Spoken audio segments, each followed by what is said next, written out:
ಹರೇ ಶ್ರೀನಿವಾಸ. ನಮಸ್ಕಾರ ಬಂಧುಗಳೇ. ಅನೇಕ ಜನರು ಮನೆ ಕಟ್ಟಲು, ಮಕ್ಕಳ ಮದುವೆಗಾಗಿ ಹಾಗೂ ಮಕ್ಕಳ ವಿದ್ಯಾಭ್ಯಾಸಕ್ಕಾಗಿ ಹೀಗೆ ಅನೇಕ ಕಾರಣಕ್ಕಾಗಿ ಸಾಲವನ್ನು ಮಾಡಿರುತ್ತಾರೆ.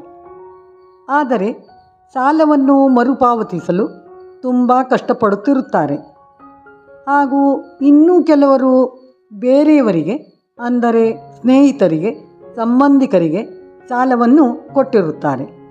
ಆದರೆ ಸ್ನೇಹಿತರು, ಸಂಬಂಧಿಕರು ಇವರ ಸಾಲವನ್ನು ಮರಳಿಕೊಡಲು ತುಂಬ ಸತಾಯಿಸುತ್ತಾರೆ. ಹೀಗೆ ಅನೇಕ ಜನರು ಸಾಲವನ್ನು ಮಾಡಿದರೂ ಅಥವಾ ಬೇರೆಯವರಿಗೆ ಸಾಲವನ್ನು ಕೊಟ್ಟರೂ ಹಣವನ್ನು ಪಡೆಯಲು ತುಂಬ ಕಷ್ಟಪಡುತ್ತಿರುತ್ತಾರೆ.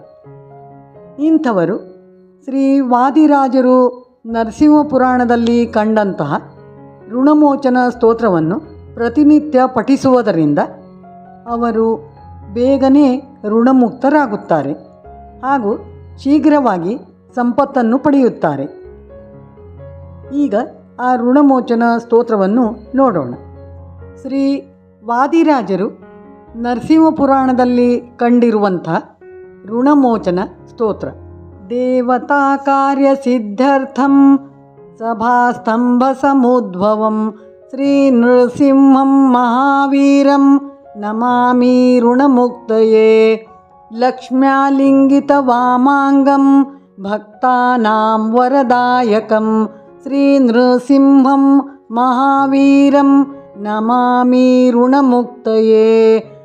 ಆಂತ್ರಮಾಲಾಧರಂ ಶಂಖಚಕ್ರಾಬ್ಜಾಯುಧಧಾರಿಣಂ ಶ್ರೀ ನೃಸಿಂಹಂ ಮಹಾವೀರಂ ನಮಾಮಿ ಋಣಮುಕ್ತಯೇ.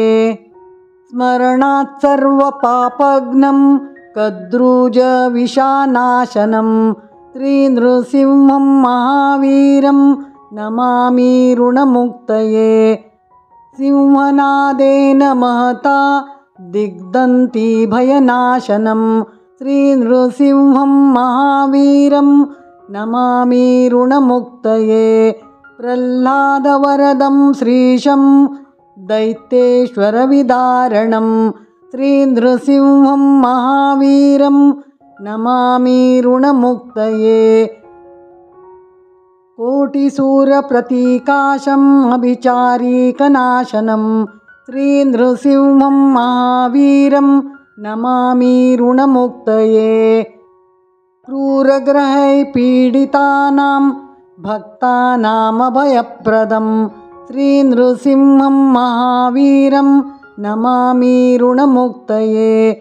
ವೇದವೇದಾಂತಯಜ್ಞೇಶಂ ಬ್ರಹ್ಮರುದ್ರಾದಿವಂದಿತಂ ಶ್ರೀ ನೃಸಿಂಹಂ ಮಹಾವೀರಂ ನಮಾಮಿ ಋಣಮುಕ್ತಯೇ. ಯ ಇದಂ ಪಠತೆ ನಿತ್ಯಂ ಋಣಮೋಚನ ಸಂಜ್ಞಿತಂ ಅಂದ್ರಣೋ ಜಾಯತೆ ಸದ್ಯೋ ಧನಂ ಶೀಘ್ರಮವಾಪ್ನುಯಾತ್. ಇತಿ ಶ್ರೀ ವಾದಿರಾಜ ದೃಷ್ಟ ನೃಸಿಂಹಪುರಾಣೋಕ್ತ ಋಣಮೋಚನ ಸ್ತೋತ್ರಂ ಸಂಪೂರ್ಣ. ಈ ಸ್ತೋತ್ರವು ತುಂಬ ಶಕ್ತಿಯುತವಾಗಿದ್ದು ಪ್ರತಿನಿತ್ಯ ಇದನ್ನು ಪಠಿಸುವುದರಿಂದ ಸಾಲದಿಂದ ಋಣಮುಕ್ತರಾಗುವುದಲ್ಲದೆ ನೀವು ಯಾರಿಗಾದರೂ ಸಾಲ ಕೊಟ್ಟಿದ್ದರೆ ಅವರಿಂದ ಹಣವನ್ನು ಸುಲಭವಾಗಿ ಮರಳಿ ಪಡೆಯಬಹುದಾಗಿದೆ.